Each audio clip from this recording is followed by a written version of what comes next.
Hello, everyone. Welcome back to the Football Corner with Shreyas. And this is episode 7. And honestly, what a night to be talking football. The group stage is done, finished, wrapped up. 48 teams became 32, and the last three groups to close it all out were groups J, K, and L. And they did not go quietly into the night. I mean, where do I even start? We got a Lionel Messi record. We got an absolutely bonkers 3-all classic in Kansas City. We got Harry Kane rewriting England's history books, and a couple of proper fairy tales thrown into good measure. So here's the plan for today. I'm going to walk you through all the three groups, who qualified, who got their hearts broken, and then we'll talk about the biggest shocks, get into the tactics, and the players who actually made it happen. And the finish of the episode will be by peeking ahead at the knockouts, because some of those round of 32 ties, they're spicy, very spicy. So let's get into it. Group J first. And look, you knew Argentina were winning this thing. The only question was the manner. They beat Jordan 3-1 to finish on a perfect 9 points from 9. Giovanni Lo Celso got them going early with a beautifully struck free kick from the edge of the box. Lautaro Martinez doubled it from the spot, and Jordan's Musa Altamari in fact pulled one back with this lovely low finish. And then, the story of the night. Who else, right? Lionel Messi comes off the bench around the hour mark and of course scores. And what a way to do it. A free kick of his own, low and curling around the wall, the keeper wrong-footed. Just nasty. That's his 19th World Cup goal. 19. And get this, it's the 7th game in a row that he has scored at a World Cup, which is a brand new record. The man's 39 years old and he's leading the Golden Boot race. I'm not even being a fanboy here, okay? Well, maybe a little, but he is the story of the tournament so far. Full stop. The other Group J game though, chaos. Pure, beautiful chaos. Austria and Algeria both knew a draw would send them both through, and somehow they ended up serving us a 3-all classic. Marko Arnautovic opened it for Austria off a long ball, then Rafik Belgali scores this absurd solo goal for Algeria where he just bullies past 3 defenders, and what a goal that was. Marcel Sabitzer then answers with a screamer of his own from the edge of the box to put Austria back in front. Then, Hossein Aouar tees up the Algeria captain Riyad Mahrez to level it again. And Mahrez, ice in his veins, pops up a second time in stoppage time to actually put Algeria ahead 3-2. But then, seconds from the final whistle, Austria break Algerian hearts right back.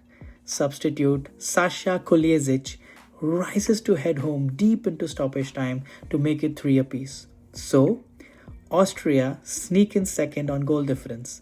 Algeria go through in third. And here's the kicker. Iran were actually through while Algeria were leading 3-2. It was that last gap Austria leveler that flipped it. The draw now bumped Iran out of the best third place race instead. That's the cruelty of this new format. It's razor thin. Right, Group K. Colombia topped it, and for my money, they were the most composed side in that whole group. 7 points, barely conceded a thing. They beat Uzbekistan 3-1. Daniel Munoz with that gorgeous volley of a Luis Diaz pass over the top.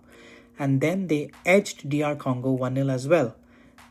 Then they went toe-to-toe with Portugal in a 0-0 that honestly they should have won. Because deep into stoppage time, Davinson Sanchez bundles this ball home from a beautiful Quintero cross. The whole place erupts and then it gets chalked off. Offside. And we're talking the tightest of margins here. A toe. A toe just ahead of Rafael Leao. Rubber stamped by VAR. Now look, I've watched it back a few times and I'll say it, for me, that goal should have stood. Sanchez looked clearly onside. Come on, Colombia battered them. 12 first half shots. James Rodriguez running the show, and they get denied the winner by a line on a screen that I'm confident was drawn or placed incorrectly. Nestor Lorenzo said afterwards, his side deserved it, and you know what? He's bang on. Now, Portugal. They finished second, and I've got to be honest with you. Apart from one game, they have been pretty poor. And that one game, the 5-0 against Uzbekistan, the lowest ranked side in the group. Ronaldo bagged a brace that night, lovely, but go and look at the rest of it. A flat 1-all draw with DR Congo to open up, where he barely registered, and then against Colombia, 3 shots, a tame free kick straight at the keeper, and an overhead kick that got blocked. That's it.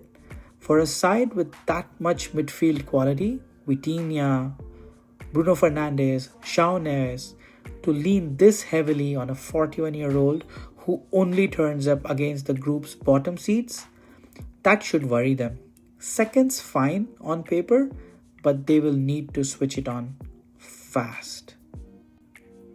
But the real heartwarmer in Group K is DR Congo, the Leopards. Their first World Cup since 1974, back when they were Zaire, and they did it the hard way, coming from behind to win it 3-1. Because Uzbekistan actually went in front inside 10 minutes through Eldor Shomurodov, the first time Uzbekistan have ever led at a World Cup. And for a while, it looked like the Leopards were heading out. But then, Yohan Wissa wins a penalty, picks himself up and rolls it into the corner to level it on 68 minutes. 10 minutes later, Fiston Maele flicks one it at the near post to turn the whole thing around.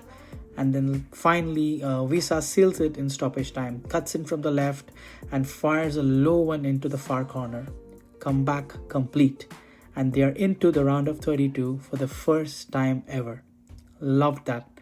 Uzbekistan on their tournament debut go home without any points, but they'll be back, no doubt about that.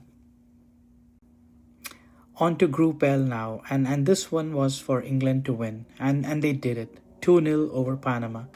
The headline, of course, is Harry Kane.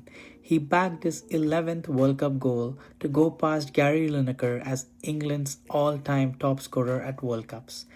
But it was Jude Bellingham who actually cracked the game open.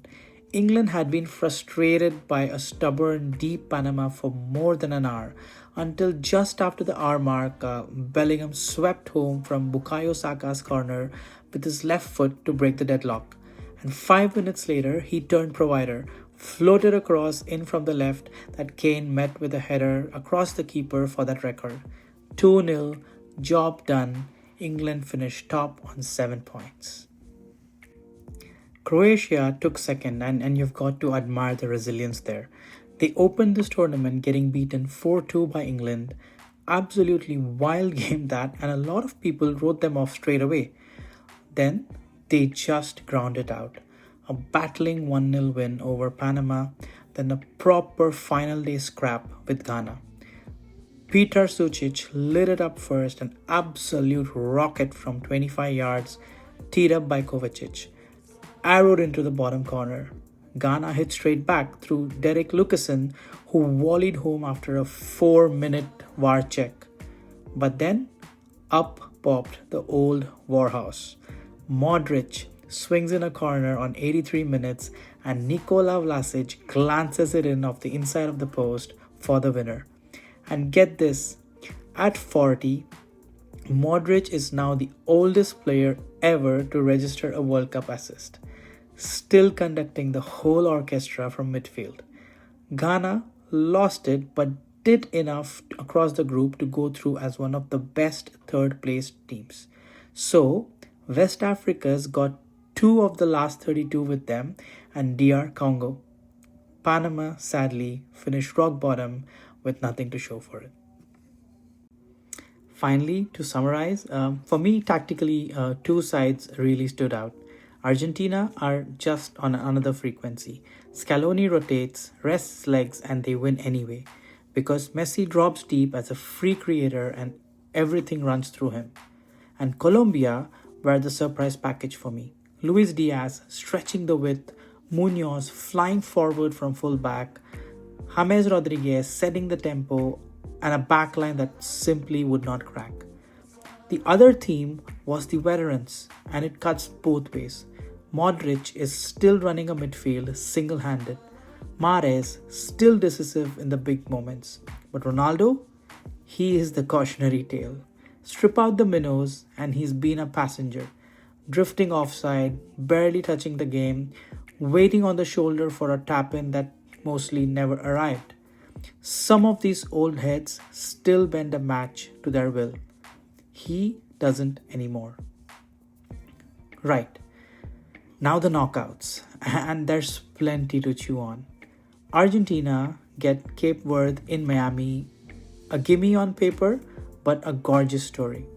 Austria drew the short straw with Spain, who are flying behind Yamil Yamal now. Algeria face Switzerland in Vancouver. Colombia get Ghana in Kansas City, winnable. But Ghana on the break, they will definitely punish you. England draw DR Congo in Atlanta, favorites against the Romantics. But the one that I've circled, Portugal versus Croatia in Toronto, right on our doorstep here in the GTA. Modric against Ronaldo, two of the last great veterans of their generation, going head to head. And there's history here too. Portugal having knocked Croatia out in the last 16 at Euro 2016. And on what we've just seen, only one of those two still looks capable of dragging his team through a knockout. Tell me that's not the tie of this round. Right, so that's your lot for episode 7. Group stage done, dusted, and what an absolute ride it's been. Next time, we go head first into the round of 32, and I'll break down every tie that matters, who I fancy to go deep, and exactly where I think the upsets are lurking. Thanks for hanging out with me at the Football Corner with Shreyas. Look after yourselves, and I'll catch you in the knockouts.